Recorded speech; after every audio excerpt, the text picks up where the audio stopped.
Today we are starting Unit 5, and Unit 5 is about radical functions and also some rational exponents and how they're connected to one another.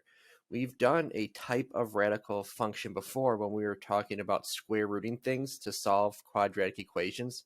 The square root is a type of radical expression, but we have third roots, fourth roots, fifth roots, and nth roots that we're going to be talking about.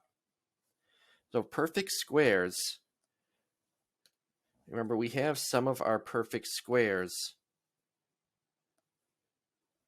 1, 4, 9, 16, 25, 36, 49, 64, 81, and these are just some of the perfect squares that you should be used to seeing and recognize. And we're going to go up to about 20 here. 169, 196, 225, that's 15 squared. And then 256 is 16 squared, 17 squared, 18 squared, 19 squared, and 20 squared. You won't see these larger ones very often. You might see 256 a lot and 400, but 256 is also going to appear in other places. So we have our perfect cubes. 1 cubed is 1, 2 to the third power is 8, 3 to the third power is 27, 4 to the third power is 64, 5 cubed is 125, 6 cubed is 216, 7 cubed is 343, 8 cubed is 512, 9 cubed, and 10 cubed. So you see that 64 is a perfect square and a perfect cube. Now, perfect fourths. A fourth is a number multiplied by itself 4 times, like 1 times 1 times 1 times 1 is 1. That is a fourth. 2 times 2 times 2 times 2, 4 times is 16. 3 times itself 4 times is 81. 4 times itself 4 times is 256.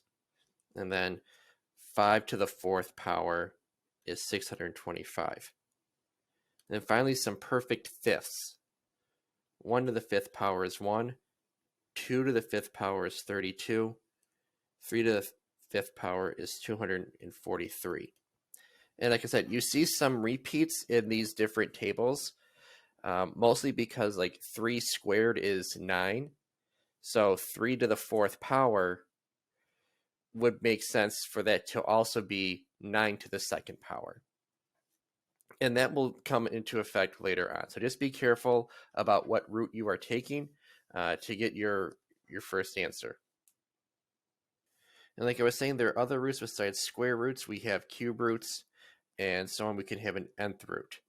So the nth root is written right here, where n, this little thing right here, is called the index. If we don't see anything written there, then it is a square root. So this is a square root of a. It's also can be written as a to the 1/2 power. We can have the third root of a, and that is equal to a to the 1/3 power. We can have the fourth root of a, and that is a to the 1/4 power. The fifth root of a, which is a to the 1/5. And we can also have the sixth root or nth root. We could have any of these roots, and that would equal a to the 1/6 power. So you can see that the denominator of my rational exponent is the same thing as the index. And this is useful because if you're on a calculator that you're trying to take the fourth root of, maybe your calculator doesn't do the fourth root, but maybe it can do a rational exponent. So instead of doing the fourth root of 256 in your calculator, you could do 256 raised to the 1/4 power, and you would get the same answer. So down here, we have some certain situations when your index is even or odd. So when I say the nth root of a, that's nth root of a. And our solutions are going to be real numbers, so that means no imaginary numbers. Because we know we can't take the square root of a negative number, that would give us an imaginary one. So no imaginary numbers allowed. So let's talk about if a is even. So if n is an even integer, n is some even number, and a is negative, so what does that look like? Okay, the square root of -4. Well, we know that's an imaginary number.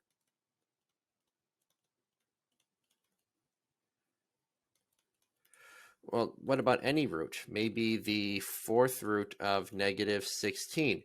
That's also an imaginary number. So we can't take an even root of a negative number because you get imaginary roots.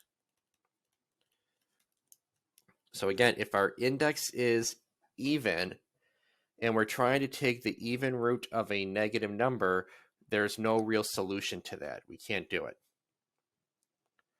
Now, if the number we're trying to take the even root of is 0, then it just equals 0. The square root of 0 is 0. The fourth root of 0 is also 0. So you can take the even root of 0. You just get 0. And if you take the positive root, or sorry, the even root, an even root of a positive number, we can do that. The square root of 4 is 2. The fourth root of 81 is 3. The kicker here is that we can take the even root of a positive number, but remember to include plus or minus when solving. So if I were to ask you to solve something and you had to take an even root like we did with quadratics, I said solve this quadratic equation and we did the square root, you need plus or minus. But if there's no equation,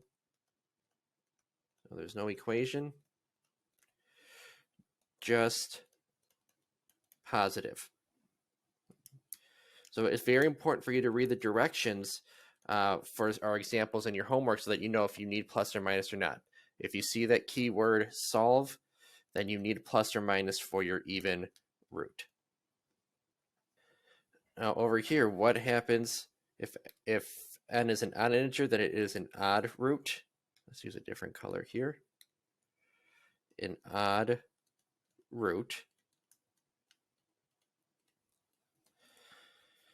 If a is negative, so if we're taking the odd root of a negative number, there is one real root. So we can take the third root of -8, it's -2. And that's because -2 times -2 times -2 is -8. So you can take the odd root of a negative number. If we're trying to take the odd root of 0, well, that equals 0 as well. So you can take the odd root of 0. The third root of 0 is 0.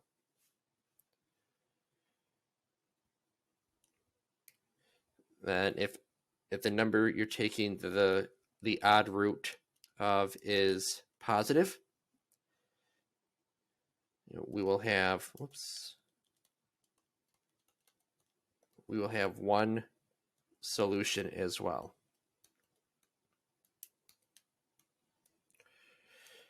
So for odd roots, and again, odd roots means that the number in the index is an odd number. then you can take the odd root of a positive and negative number. Now be careful, and this happens frequently. Like if I have 4 times the 5th root of a number, people will sometimes mix up that 4 and 5 and think, oh, okay, that's 45 times the square root of 32.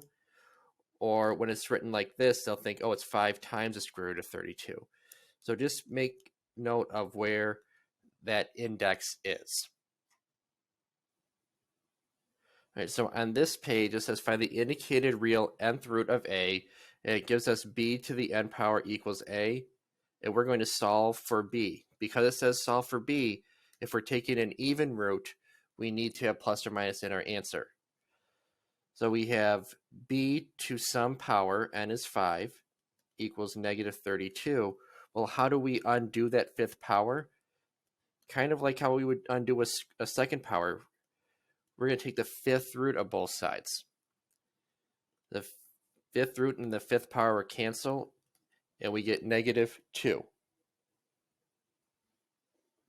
right, letter B. We have b to the 6th power equals 1. We can do the 6th root of both sides. B would equal plus or minus 1 because we are taking an even root. We're taking the 6th root, and 6 is an even number. All right, letter C. We have b to the 4th power equals 81. Taking the 4th root of both sides. Cancel. B is equal to plus or minus 3. Then down here, let's do b to the 3rd power equals negative 64. Now, if you're having trouble memorizing these right now, let's look at the calculator real quick so you can see how to do that. So the 3rd root, we're going to do the 3rd root of 64. You know, if we were to get the 3rd root of negative 64. So on these calculators, if we press the 3 and then math and go down to the 5th one. Now I know you might say, well, there's 3rd root right here. I agree, there is, but I want to show you something that will work with all roots. Okay, so now we see the 3 in the index, and we can type in negative 64. And we get negative 4. We can do the same thing here. B to the 6th power equals 729. The 6th root of both sides.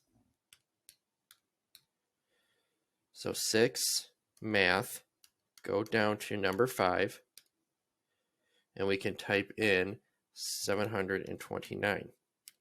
And we get 3. So the answer is going to be plus or minus 3 because we did say,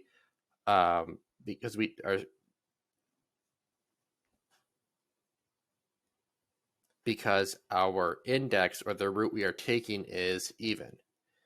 We can also do it this way, 729, the exponent key, and then we can do 1 divided by 6, all in the exponent, and we get 3 as well. So b equals plus or minus 3. And then the last one, going to be b to the 3rd equals 512. The 3rd root of both sides. B is equal to 8.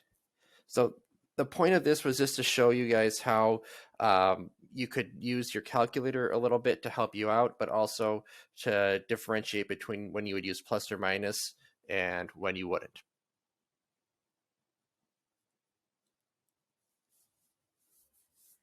Now, rational exponents, also known as fraction exponents,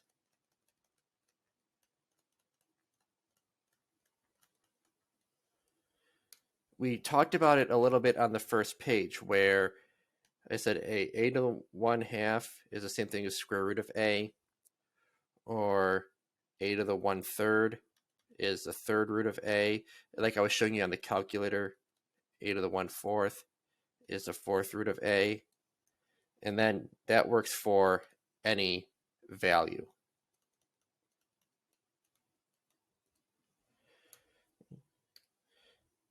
So a rational exponent does not just have to be in the form 1 over n. What if it was 2 over 3 or 4 over 5? What happens then? Well, the bottom number is still your index. The top number would go inside the radical. So what I mean by that is this 4/5. It would be the fifth root of a to the fourth power. You can see that the 5 is your index, the bottom number is your index, and the numerator of our rational exponent is stuck with that number. So down here, we do have some rational exponents that you could type in your calculator that way, just as a rational exponent, or you can change it to a radical. I'm going to do both. I'm going to show you what it looks like. So 22 to the 1/4 power can be the same thing as the fourth root of 22 raised to the first power. 35 to the 5/6 power can be the same thing as the sixth root of 35 to the fifth.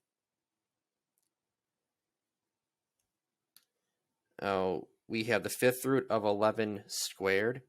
That can be written as, 11 to the negative second power. That can be written as the fifth root of 11 to the negative second power. And this one can be written as the third root of negative 18 squared. So you could calculate these as rational exponents or as radical expressions. Let's do 22 raised to the 1/4 power. We get 2.17.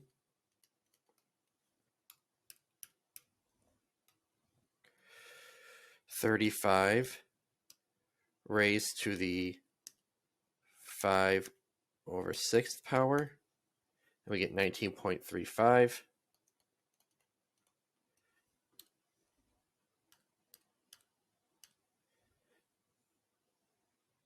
We have the fifth root of 11, so we can do math.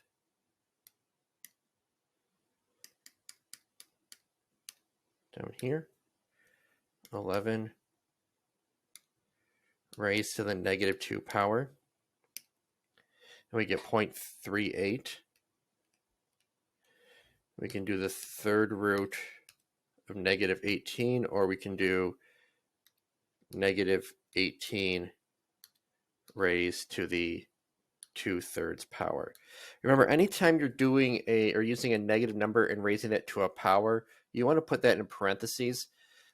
This might be a situation where you can type that in instead. That way you don't have to worry about the parentheses around the negative part of the 18.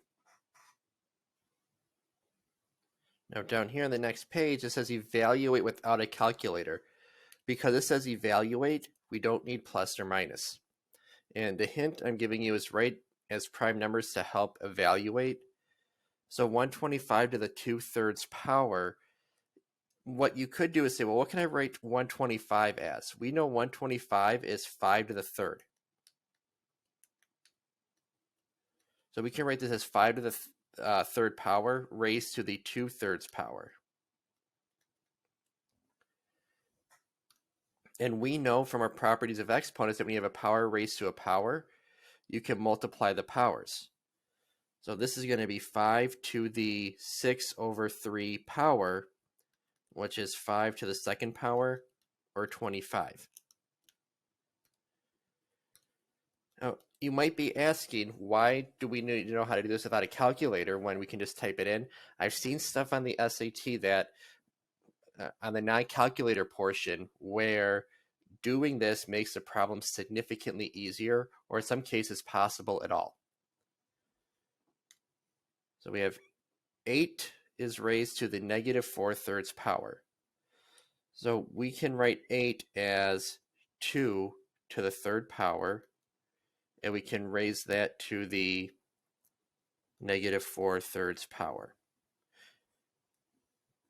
Again, we can multiply the exponents because we have a power raised to a power. So this can be written as 2 to the negative 12 over 3rd power, or 2 to the negative 4th. Well, we know 2 to the negative 4th can be written as 1 over 2 to the positive 4th power, because that negative exponent means we can move it to the other side of the fraction bar. 2 to the 4th is 16, so this is really 1 over 16. Letter C over here says 9 to the 3/2 power. Yeah, we can write 9 as 3 squared, and that is raised to the 3/2 power. That will then allow us to multiply our exponents. 3 to the 6 over 2 power, or 3 to the 3rd power, and that is 27. 16 to the negative 1/4 power. You may think that you could do 4 squared. That would work. Or you could do 2 to the 4th.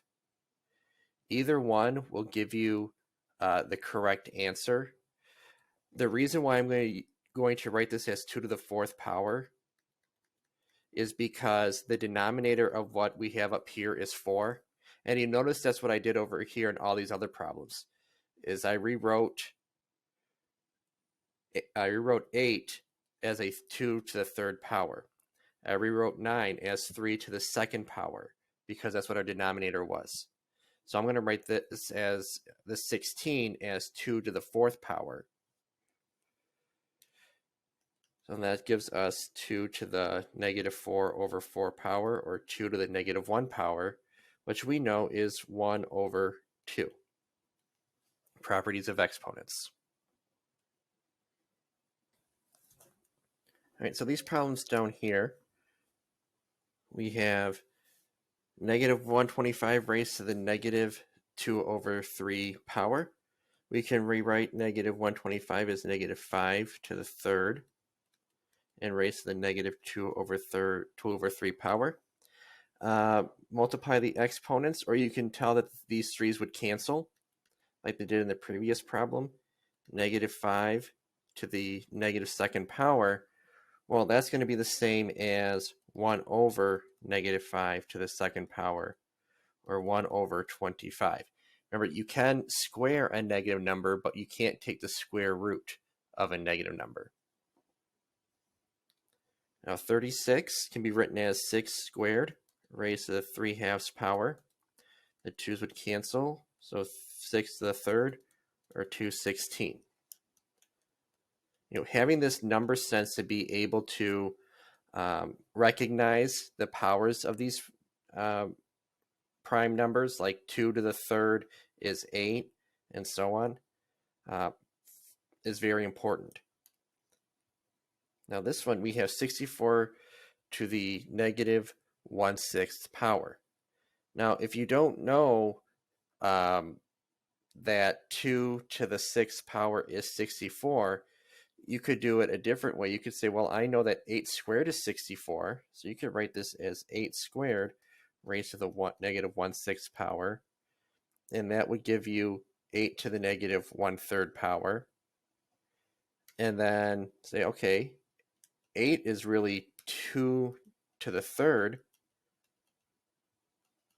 and you can write your number this way and cancel out the 3's and say, okay, this is 2 to the negative 1st power, which is 1 over 2.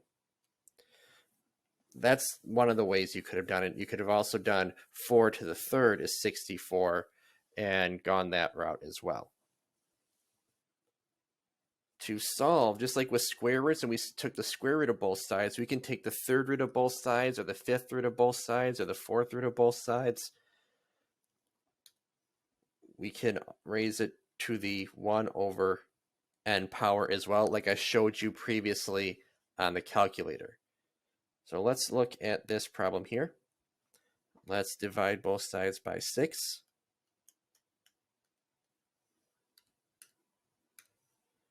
We get x to the third equals 64. And then we can do the third root of 64 like we did earlier in the notes. And we get x equals 4. And because we are not taking an even root, we do not need plus or minus. Letter B. Do not multiply this out, x minus 8, 5 times. Because this is all by itself over here, we can just take the fifth root of both sides. When we take the fifth root of both sides, we get x minus 8, and then in the calculator, again, I'll show you what it looks like to take the fifth root. 5, then math, down to here, and we type in 100, and we get 2.5. So 2.5. And because we took the fifth root, we don't need to do plus or minus. And then we add 8 to both sides, and we get x equals 10.5. Letter C. All right, we got to add 9 to get x by itself. X to the fourth equals 40. And I got to take the fourth root of both sides. So I know that's going to give me plus or minus. And so you can do the fourth root of 40, or you could do 40 raised to the 1/4 power. It's going to give you the same thing no matter what, and we get 2.51. And that would be your answer there. Again, remember the plus or minus. Our last example is a volume problem, and we remember from geometry that the volume of a sphere or a beach ball is 4 over 3 pi times the radius cubed. It says where r is the radius of the ball in inches. Estimate the radius of the ball if the volume is 382 cubic inches. And you probably did a similar problem like this in geometry last year. So we have 4 over 3 pi times r to the third equals 382. And we need to get r by itself. So first, let's multiply by 3 over 4 to get rid of the fraction on the left side. When you do that, these go away, and you are left with pi times r cubed equals 286.5. Divide both sides by pi. These go away. We are left with r to the third power equals 91.2. And again, you could take the third root of both sides, or you could raise each side to the 1/3 power. I'm going to do the 1/3 power this time, because later on, it might be more useful to raise things to fractional powers than it would be just to take the actual root. These go away. So r equals about 4.5 inches. If we typed in 91.2 to the 1/3 power. And again, because this is an odd root, we do not do plus or minus. So that would be our answer. So I know that this is pretty confusing right now because this is new and we're doing a bunch of different roots, and we're used to dealing with square roots and some cube roots, but these operate and behave the same way. So if you need to review something, you'll go ahead and do that. Otherwise, thanks for watching, and make sure to like and subscribe.